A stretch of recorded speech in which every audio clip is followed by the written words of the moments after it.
27. It's an age for beginnings, for building a career, for solidifying friendships, for dreaming about the future. For Katlyn Harp, it was the end of a silent struggle that no one saw. Until it was too late. 4 years earlier, her life was on a hopeful track in Norman, Oklahoma. She was studying to be a dental assistant, paying her way by working as a cashier. Friends and family describe her as gentle, kind, the type of person who listened more than she spoke. A quiet soul in a loud world. And that's when he noticed her. Katlyn Harp. He was older, a local mechanic with a sturdy build and a disarming smile that never quite reached his eyes. He'd come into her checkout line every few days. A soda, a pack of cigarettes, a car part. For Katlyn, who had never been the center of attention, the interest was flattering. She felt seen. The romance was a whirlwind. Within 6 months, she had moved in. 8 months later, they were at the courthouse signing a marriage certificate. There was no white dress, no cheering crowd, just paperwork. When her family raised concerns about the speed of it all, Katlyn's reply was simple. "I'm happy. That's all that matters." But happiness is a fragile thing, and the man she married was not the man she thought he was. The foundation of her world began to crack, starting with small, sharp cuts. First, the critiques. "You wear too much makeup. Why are you always texting your sister?" Then, the rules. "I don't like you going out without me." Then, the rage, the shouting, the slamming doors, and finally, the chilling, heavy silence that followed. Katlyn's world, once full of promise, shrank to the size of their 4 walls. Friends stopped hearing from her. Her social media fell silent. The woman who listened to everyone now had no one to talk to. Her sister, Brittany, felt the distance growing. Just busy was a lie. The truth was, she was terrified. The truth was written in the bruises she explained away as clumsiness, one on her arm, another blooming on her throat. She once confessed to her sister in a whisper, "He got mad, but he didn't, hit me with his fist or anything." She didn't yet understand that a cage doesn't need to be made of iron bars. Sometimes it's made of control, isolation, and fear. By early 2025, things had spiraled. Dylan lost his job. The drinking got heavier. He started locking the doors from the inside. Katlyn was a prisoner in her own home. If she was allowed to leave at all, she was required to check in with him by phone every 30 minutes. Still, a part of her held on to the man she thought she'd married. He wasn't always like this. "I think he's just going through a hard time." But Brittany heard the tremor in her sister's voice. She knew this was more than a hard time. And on May 26th, she received a text that no sibling should ever have to read.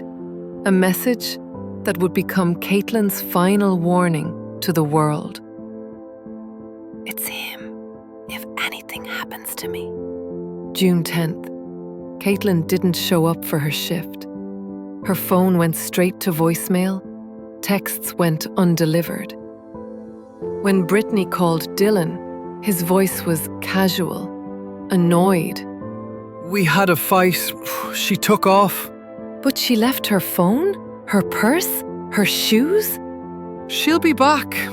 She just needs some space." The police treated it as a typical domestic dispute. "She'll turn up," they said. No missing persons bulletin was issued, no search party was formed. Katlyn Harp became a case file number, not a cause for alarm. But a sister's intuition is a powerful thing. Brittany didn't believe it. She called the station again and again. She told them about the bruises, the isolation, the fear. She showed them the text. The official response was the same. No warrant, no urgency, just wait. So Brittany did what no one else would. She started searching. She printed flyers. She walked creek beds and alleyways. She begged Dylan to let her look inside the house. He refused. 9 days. For 9 days, the police were investigating. For 9 days, Brittany searched alone. On the 9th day, she drove to the property herself. Dylan's truck was gone. She walked the perimeter of the yard, her heart pounding. Behind the garage, in a corner choked with weeds, she saw it. A faded blue plastic storage bin, half hidden by a dirty tarp. She wrestled with the lid. It popped open. The scream that tore from her throat was a sound of pure, primal horror. A sound that made neighbors run to their windows and dial 911. Inside the bin, wrapped in a blanket, was Katlyn, bruised, cold, lifeless, discarded like a piece of trash. This time the police came running.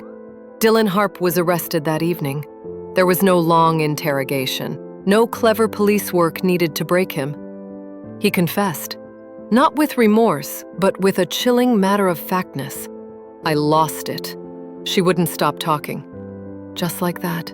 A life extinguished because a woman wouldn't be silent. Investigators later found her blood spattered near the baseboards. The silent testimony of her final, desperate fight. The community was horrified, but for Brittany, grief was consumed by rage. She tried to get help, Brittany told reporters. She told me, she told others, and nobody listened. The hashtag Justice for Katlyn went viral, and with it came a flood of stories from thousands of other women. Stories of being ignored, of being disbelieved, of being told, he's just under a lot of stress, of trying to leave only to be blamed when they couldn't. Katlyn's story wasn't a single isolated tragedy. It was a pattern. A woman cries for help, the system shrugs, and a family writes an obituary. But one voice refused to let that be the end of the pattern. The voice of a sister who wouldn't wait, who wouldn't accept excuses, who kept searching when everyone else had stopped. She found Katlyn. She brought her home, and she forced the world to listen. So when you hear this story and ask, why didn't anyone help her? Perhaps you should ask a different question. How many Katlyns are out there right now, whispering for help, waiting for someone to believe them? And how many of us have the courage of a sister like Brittany to truly listen? If this story leaves you with a chill, please consider subscribing. This is Undercover Alley. Because justice doesn't begin in a courtroom.